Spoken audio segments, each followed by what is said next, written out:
it is the quickest way to build wealth and build scale. I mean, I have literally exited a corporate career where I did not own a business, and I now own a business that's doing 6 million a year, with incredible margins, and that's happened in 6 months. This is the best way to do it, in my opinion. So Jamil, good to see you again. Last time we met here, you were telling us about your very first acquisition, 4.5 million of annual revenue, which is a nice chunky one for the first one. I want to find out what's happened since you bought the business. I want to hear about the trials and tribulations, the good stuff, the bad stuff. What's been going on since you bought it? Absolutely. Well, thanks for having me back. So what I found quite funny about it was that it timed in with the general election. So I took office, if you like, the same day that the new Prime Minister did.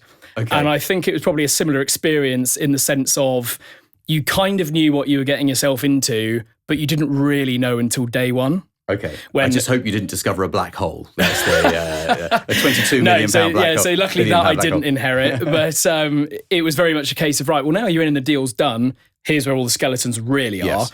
Wasn't anything dramatic, but there was quite a bit of, just to let you know, this person's resigned. We're hiring for this position. We can't fill it. What do you want us to do about this? What do you want us to do about that? So there's a lot of kind of operational stuff, which immediately was on the desk. So they hadn't obviously drawn your attention to all the ripples in the business. They'd presented a very smooth mill pond Very business. much so. I mean, what you forget when you're going through an acquisition, because you think from a buy side perspective, I don't want to say anything that's going to put them off selling the business to me because I want the deal. But they're also thinking that as well. They're also thinking, maybe don't tell him that till week 2 or something, Yes. So I forget that they're also going through that. So there was a lot of stuff that they had kind of put off making a decision on until I was in post, for want of a better phrase. But initially, I mean, day one, we only had a couple of hours till like the end of the day. We worked through the evening, getting familiar with what systems they use, where certain files are, the online banking, which is an absolute nightmare. And then the day after that is when I then sort of met the staff.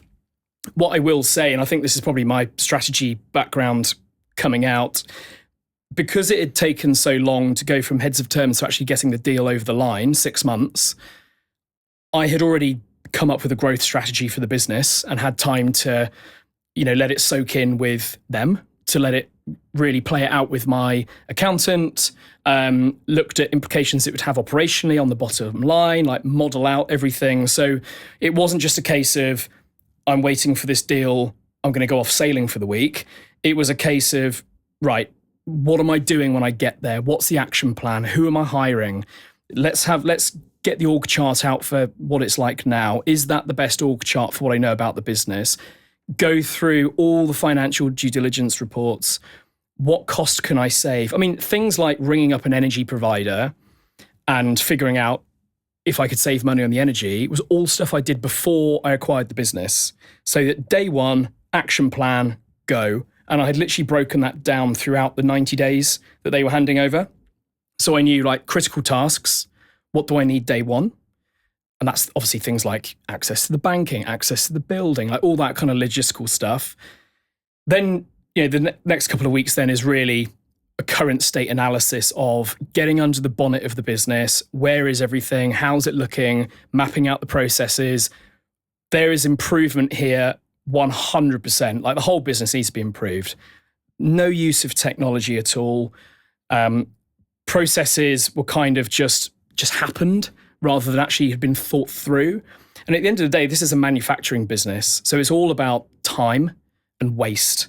And I thought I need to really get down to the brass tacks of how this business works if we're going to make it really financially successful. It already is a massively successful business financially. Operationally, not so much.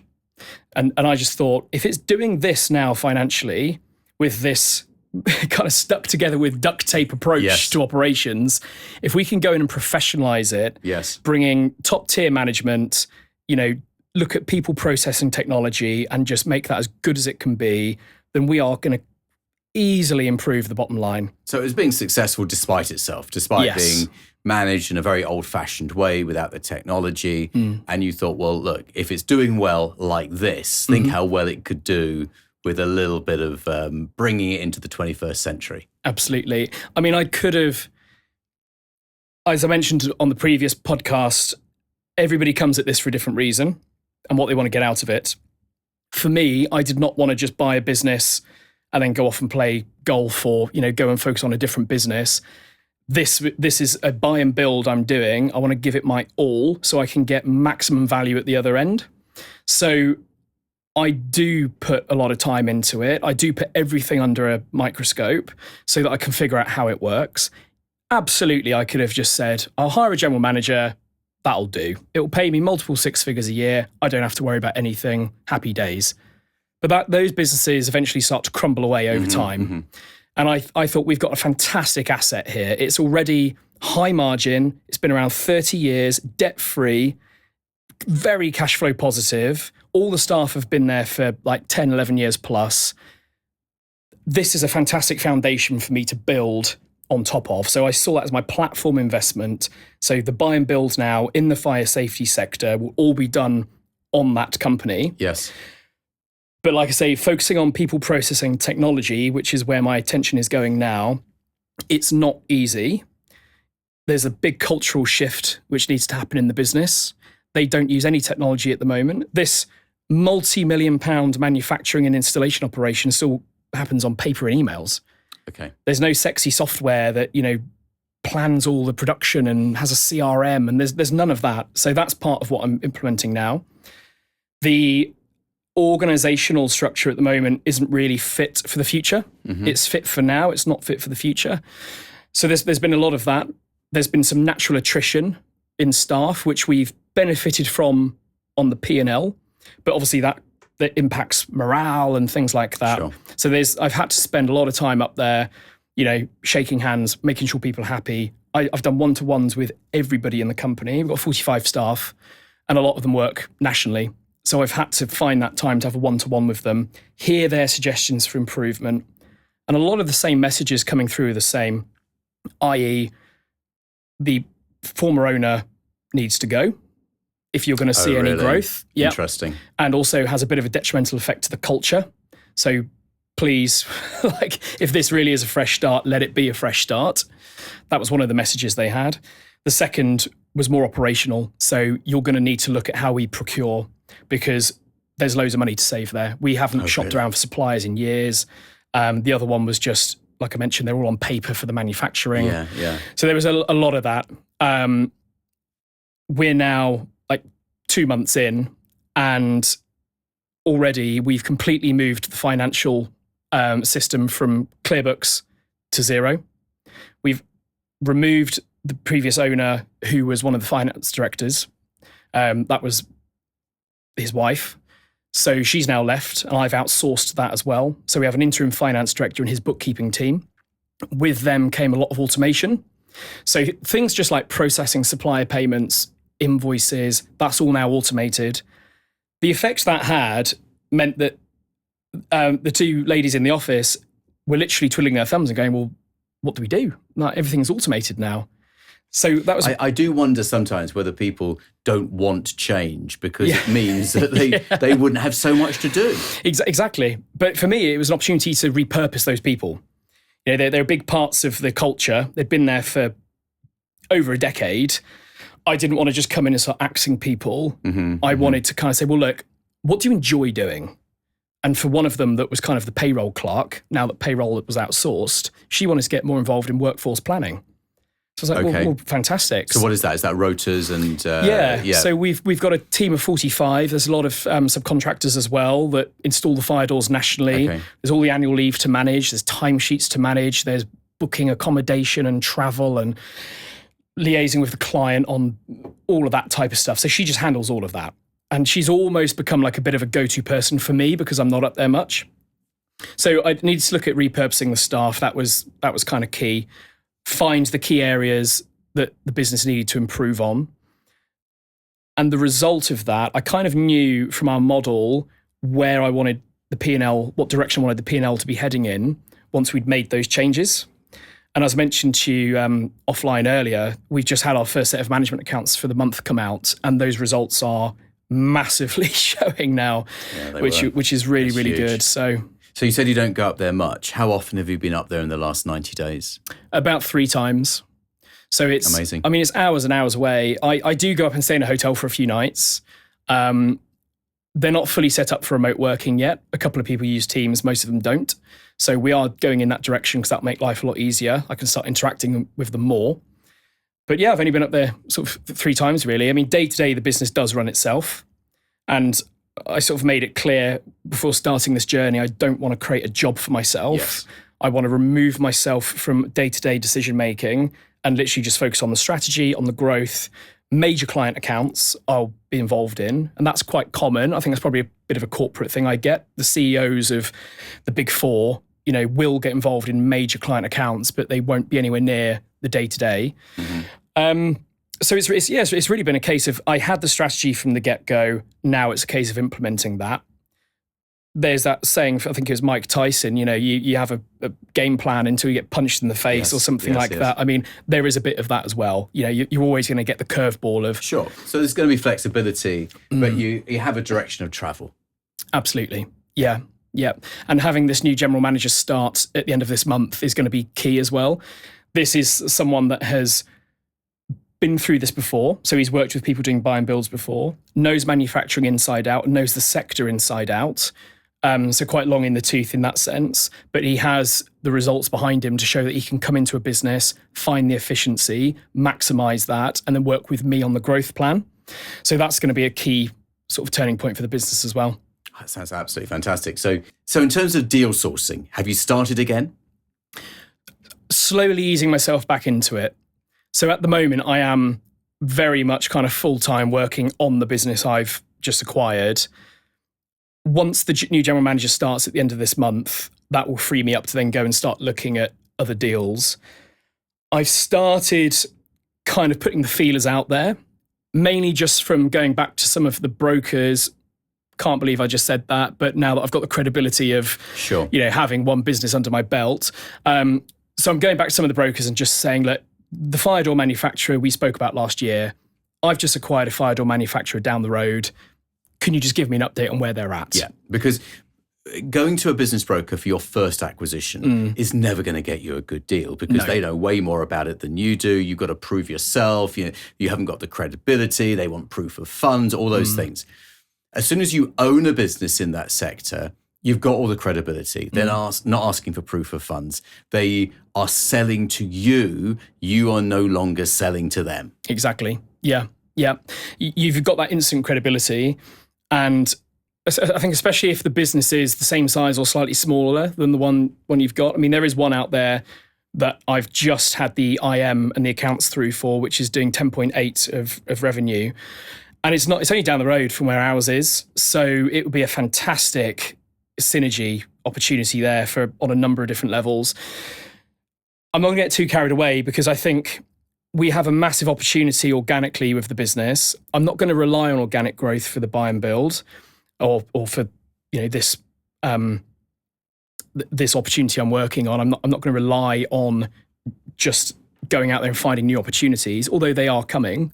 I had an email which I showed you actually a moment ago before coming in here. One of our project managers has just won us £3 million worth of business over 3 years. Amazing. Yeah, and I didn't even know that was happening. So that organic growth is there. I don't want to rely on it. I want to accelerate the growth by doing more acquisitions. Yes. I think the next campaign in terms of letters I do will probably be, summertime, I would say just before Christmas. I think that will give me enough time for the general manager to bed in, for us to stabilise operations. Makes sense. And also just get a bit of a war chest behind us in terms of cash. Yes. So because the asset I've acquired does not have any debt, we didn't use any finance to buy it whatsoever, this business savings that we do have, I could potentially use for an acquisition. Absolutely. Or I could raise that finance now and use that.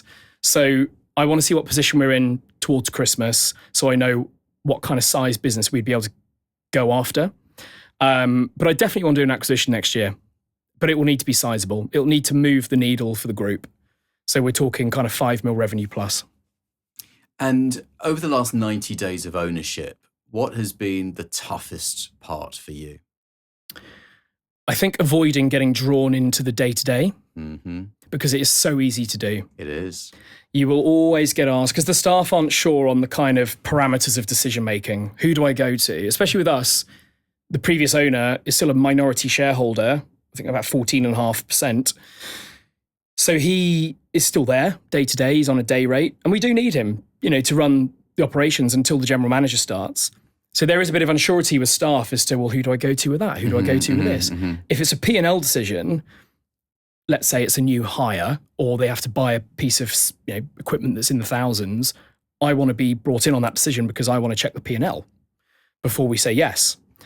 So I think avoiding, kind of drawing that line in the sand of, this is what I need to know, this is what I don't. Yes. But you'll always be up there and someone will, just to kind of build rapport with you, the door will open and there'll be like a junior member of staff that will just ask you a question about, what do you want me to do about my timesheet? They feel they have to ask you. Yes. Absolutely. Yeah. So what does the future hold then? Where can you see yourself heading over the next few years with this? So this is a 4 to 5 year buy and build in the fire door manufacturing and installation industry. My plan is, if I can do 2 or 3 acquisitions similar size to what I've just done. I mean, this business, we acquired it 4.5 million revenue. We're on track for 6 million this year in terms of revenue. If I can then go and acquire that next year and then acquire again the year after with a little bit of organic growth and a little bit of cost saving, we're onto a really, really healthy business there. So if I can then exit that in kind of 4 to 5 years' time with a full management team in place, so that then I really am at the stage of off-sailing while the business is sort of running itself, I will sell that then.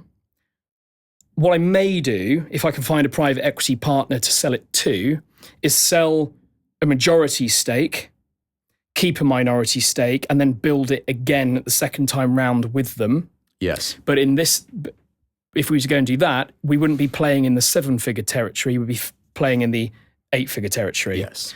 And then basically go again. I'll see how I feel in the kind of 4 to 5 years. I mean, I've come into this at a good time in my life where, there's still plenty of years ahead for me to be doing this. I'm 33.